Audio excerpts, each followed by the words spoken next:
futuramente, ¿qué vías vamos a ver? Vamos a ver el tracto córtico espinal lateral. El tracto córtico espinal, ¿ve? Anterior. Vamos a ver después cuál es ese tracto, el lateral y el anterior. Vamos a ver todo eso. O este sería el as de Turk. ¿Ves? También le llaman de Turk. Es un tracto que va a tener menos por ciento de fibra. La pasaremos a explicar seguidamente. El tracto de Barnes. El tracto de Barnes. Tracto rubro espinal. Rubro espinal. Este se forma más abajo. Este se forma a nivel del mesencéfalo. Lo vamos a ver cuando llegue su momento. Prácticamente cuando llegue su momento. Porque está ubicado, su núcleo principal está ubicado aquí. Está ubicado ahí, en el mesencéfalo. Lo vamos a ver después. Tenemos este sobre todo va a tener un control flexor. Un control flexor. Muy importante porque hay algunos que tienen, que va bien, trabajan en la extensión y este trabaja en la flexión. Tenemos el tracto vestíbulo espinal. Fíjense, vestíbulo espinal lateral. Extensor. Muy interesante. Extensor. Fíjense, extensor sobre todo de miembro. El tracto vestíbulo espinal medial. Recuerden, cuando estudiamos la médula, pueden ir al video de la médula y dónde se ubica. Hoy no vamos a trabajar, porque hoy no vamos a trabajar con ellos. Nada más el córtico espinal. Tenemos fíjense que el tracto tecto espinal. Este tecto espinal, recuerden que va de los colículos hacia prácticamente la médula. Tenemos el retículo espinal lateral. Retículo espinal lateral, retículo espinal medial. Muy importante. Estos pueden ser pontino para lo que es pontino control extensor y medular control flexor. Este es extensor. Bien. Otro que tenemos, tracto autonómico. Ya lo veremos. Se forma en el hipotálamo y baja ipsilateral por toda la parte del asta lateral, lateral de la médula hacia las distintas áreas y va lógicamente a los ganglios simpáticos de cada nivel. Eso viene por ahí. Ese es el autonómico. Y prácticamente el tracto monoaminérgico. Monoaminérgico. Miren cuántas vías hay descendentes, de las cuales hoy no vamos a trabajar solamente con el tracto córtico espinal. Hoy vamos a trabajar con eso. Simplemente hoy vamos a trabajar porque en realidad no quiero que me robe mucho tiempo. Fíjense aquí el autonómico, cuando, por ejemplo, que se ubica el que desciende de ese hipotálamo, que va por el tronco encefálico, antes de llegar, cuando hay una lesión que se produce antes de llegar a los ganglios del cuello, se produce un síndrome llamado de Horner interno. Porque puede ser, porque si hay lesión del ganglio estrellado, la parte superior del cuello, se va a dar lugar a lo que se llama el Horner normal, no un Horner central, pero es síndrome de Horner. Muy interesante eso. Cuando lleguemos a cada vía de esas, le dedicaremos un videito a cada vía. Ahora aquí nos vamos a ir solamente, nos vamos a ir aquí, nos vamos a ir a lo que es el córtico espinal. Fíjense, recuerden que aquí en la corteza vimos lo que es, a unos videos anteriores, vimos lo que es el homúnculo ubicado en lo que es toda el área tanto, fíjense que vamos a recordar algo. Este es el surco central, ¿ve? Y este es el área motora, la cual hoy es la que vamos a, donde se va a iniciar fundamentalmente este córtico espinal. Y este es el área S1, ¿ve? El área S1. Y este es el área M1, ¿ve? Si vamos a ver de tipo Brodmann, este es el área 4, este es el área, perdón, este es el área 1, 2, 3, y este es el área 4. El área 4 es donde está ubicada la mayor cantidad de células de tipo de grandes piramidales que dan inicio a este córtico espinal. Ahora, este homúnculo, hay un homúnculo que es sensitivo y un homúnculo motor. Quiere decir que de las partes más bajas del giro van a salir las partes que van hacia la cabeza. Y de las partes más altas del giro y central, la parte medial, van hacia lo que es tórax y miembros inferiores. ¿Ven? ¿Cuáles serían los elementos fundamentales de esta vía? Lo vamos a ir desarrollando. Sería la corteza, aquí, la corteza, fundamentalmente donde se inicia la cápsula, o sea, la sustancia blanca, o donde corren esos haces que explicamos anteriormente a través de la sustancia blanca. El primer elemento que va a tocar va a ser la cápsula interna. ¿Qué parte de la cápsula interna va a tocar? El brazo, el tercio anterior del brazo posterior y la rodilla. ¿Por qué? Porque fíjense, este córtico espinal baja con todos esos axones que van hacia el córtico nuclear o córtico vulvar, que va hacia lo que es el tronco encefálico. A darle eferencia ¿a quién? Bueno, a los núcleos asociados. ¿Cuáles son los núcleos asociados? Ejemplo, el núcleo motor somático del séptimo par, el núcleo del cuarto par, tercer par. Esto vamos a ir, cuando vayamos bajando con esa vía, vamos a ir dejando axones en cada lugar de esta vía. Bien, tenemos entonces, además, el mesencéfalo. En la área mesencefálica, vamos a ver qué parte del área mesencefálica. La parte más anterior que se formó de la placa basal. Recuerden la placa basal, que sería los pedúnculos cerebrales. Igual que había pedúnculos cerebelosos para la vía cerebelosa, hay para pedúnculos cerebrales para la vía esta que van fíjense ahora, esto también la cruz aviari le llaman también, ¿ven? Prácticamente otro nombre, pero serían los pedúnculos cerebrales. Tenemos aquí las eminencias pontinas. Son por lugares por donde va pasando este córtico espinal para verlo ahora. En el caso ya, cuando llega a lo que es el bulbo, está a nivel de las pirámides vulvares. ¿Ven? Lo que es los pirámides vulvares, ahí. Y ya cuando llega a lo que es la médula, va a ir el mayor por ciento, va por el cordón lateral contra lateral.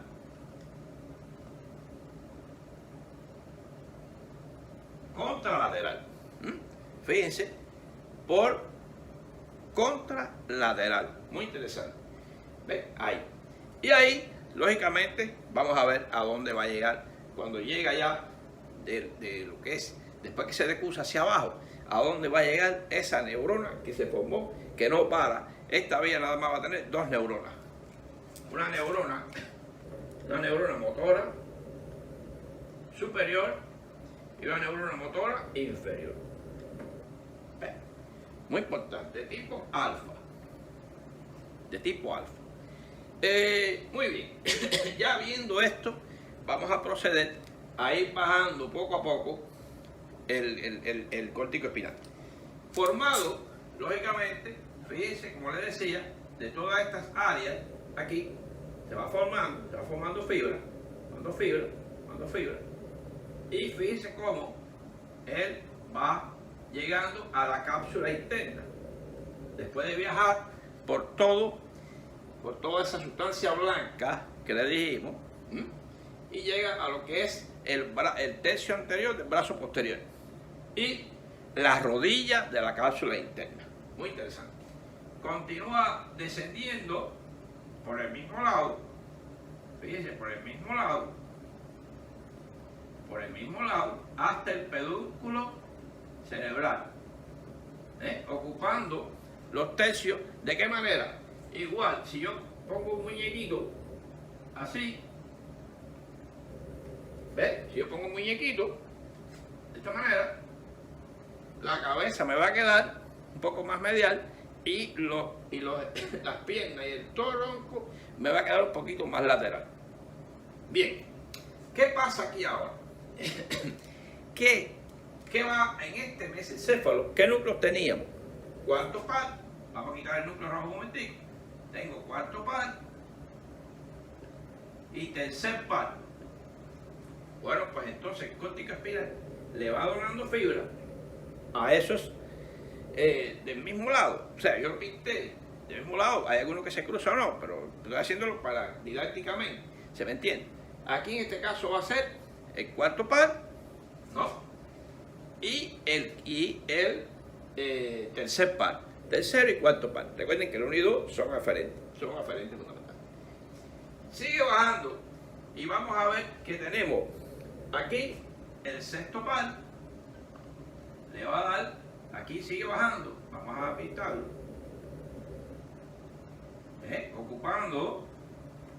ocupando hacia lo que es la eminencia pontina, un poco más anterior y medial, y le va a dar lógicamente al núcleo sexto par y al séptimo par y al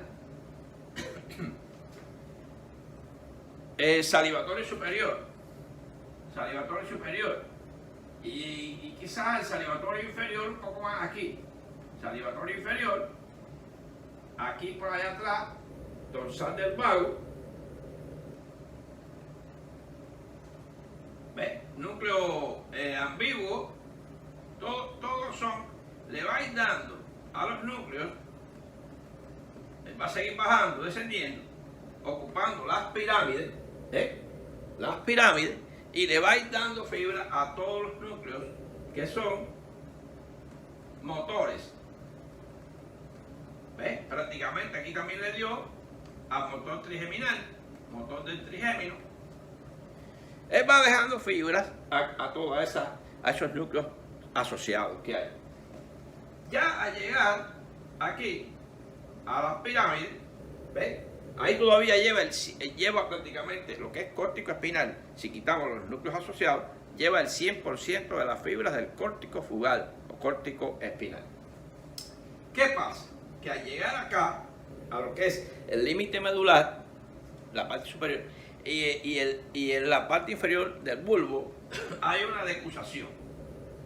Fíjense cómo se va a decusar. Inclusive esa decusación se considera el límite entre lo que es bulbo y médula espinal. Lógicamente, se va a decusar el 90% de las fibras. El 90% de las fibras hacia este lado. Fíjense cómo ocupando en el fornículo lateral, contralateral, el 90% de la fibra. Y una pequeña porción se mantiene en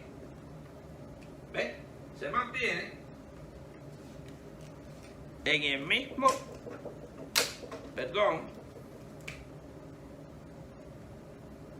se mantiene en el mismo lugar. ¿Ves? El 90% va contralateral, 90%, se ve bien, y un 10% del mismo lado, ocupando el fornículo anterior. ¿Ves? En los distintos niveles, por ejemplo, de C1 de C1 a C8, de T1, toda la L y sacral, todo esto va recibiendo, a cada nivel va recibiendo axones, prácticamente aquí, y ahí hay una sinapsis en la parte anterior en la asta anterior, en las láminas 7, 8 y 9, y 9, 7, 8, ¿ves? Fundamentalmente donde nacen las neuronas alfas que van hacia qué. Bueno, puede ser, por ejemplo, lógicamente, un músculo donde va a estar lógicamente, la famosa placa, la placa motora. ¿Ves? Los músculos donde va a estar la placa motora. Fundamentalmente. Ahí. Quiere decir que hay una neurona que nace desde la corteza, ¿ves? Desde la corteza, y no para siguiendo las distintas áreas que le mencioné, hasta cruzarse a este nivel, prácticamente el 90% hacia el lado contralateral, formando el córtico espinal medular, que ya viene de arriba, con el 90% de la información eferente. 90% eferente. Y este también es eferente. ¿Qué va a hacer? Controlar movimientos, ya fíjense, con movimientos controlados. Que al llegar aquí hay neurotransmisores que van a comunicar entre ellos, lógicamente, glutamato, el GABA, todo lo que conocimos, somatostatina, que van entonces a controlar todo eso, todo lo que es el movimiento, la referencia hacia la periferia. Entonces quiere decir que hasta lo que es el asta anterior, es este tipo de neurona motora superior. Y de ahí hacia afuera, hacia el efector, el músculo, es la neurona motora tipo alfa inferior. Muy interesante esto que estoy aquí mencionando. Si vamos a ver esta vía, lógicamente puede ser interrumpida. Recordar que de C1, prácticamente C1 hasta S5 y CO1 va a ir recibiendo esos axones que va a ir desprendiéndose del córtico espinal, va a ir dejando axones. ¿Qué quiere decir? Que si hay una lesión en T1, lógicamente de T1 hacia arriba no se ha lesionado. Todos los músculos miotomas que reciban estas eferencias van a tener su movimiento normal. De ahí hacia abajo es que se produce la lesión. Por eso el nivel de la lesión es muy interesante y lo veríamos prácticamente más adelante. Recordar, nunca olvidar esto, la neurona motora superior y la neurona motora inferior. Este es el esquema general. Fíjense que aquí, ¿qué raíz cogimos? La anterior. El asta anterior recibió todos los axones en los distintos niveles y así va a seguir hacia la periferia, hacia el efector. ¿A través de qué? Es interesante ahora, ya que dimos en días pasados lo que es la aferencia, que viene por aquí, recordar lo siguiente, para todos los estudiantes que van a hacer sus exámenes, esto es muy interesante. Sabéis que la raíz posterior es puramente aferente. Lesiones a ese nivel son aferenciales. Y la anterior sería eferente. Pero ¿qué pasa? Que a nivel del agujero intervertebral, probablemente ya las dos informaciones se unen. Una lesión del nervio es una lesión mixta. Sería aferente y eferente. Muy importante. Y a partir de ahí, depende si ya el nervio es mixto, aferente y eferente, habrán las dos lesiones. Eso de forma general se los digo. Muy bien. Fíjense que ¿quién forma al córtico espinal. Ya lo vimos, ¿verdad? ¿Quién forma el córtico espinal? Vamos a ver que se proyectan de la... existe lo que sería el área 4, el área 6 y el área 8. El área 6. Vamos a ver que está formada, fíjense, a lo que es el córtico espinal, le llega la aferencia del área sensitiva primaria, S1. Toda la información que ya subió a lo que es el área sensitiva primaria, le llega al área motora, desde aquí hacia allá. Desde el área sensitiva le llega información. ¿Ves? Toda la información de dolor, de posición, todo le llega. ¿Ves? Entonces, ¿qué pasa? Está formada por el área M1, motora. Casi el 75-80% de la fibra está formando ese córtico espinal de esa área motora. También tenemos el área suplementaria. Área suplementaria, que da más o menos aproximadamente un 5%. Se lo dona. Y fíjense que el área premotora, que está ubicada prácticamente aquí, muy próxima, entonces esta área aquí, ahí, delante del surco precentral, ¿ves? Va prácticamente, le va a dar un 30%. Aproximadamente, puede ser que ahí más o menos, ese es los por ciento. Formándose entonces 1 millón de axones o más. ¿Ves? Fíjate que de células de Betz grandes, son células grandes, no todas son células de Betz, pero bueno, gran cantidad que forman este córtico espinal. Muy importante esto hay que manejarlo, porque esa es el área fundamental que me va a controlar todo lo que es los movimientos. Claro, lógicamente, como siempre, los ganglios basales van a dirigir y el cerebelo va también a dar, uno a dar coordinación y el otro administración. Eso lo vamos a ver más adelante, cómo funciona todo esto cuando ya veamos ganglios basales, ya vimos cerebelo un poco. Muy bien, después de esto, vamos a ver una cosa interesante, es tener en cuenta la anatomía.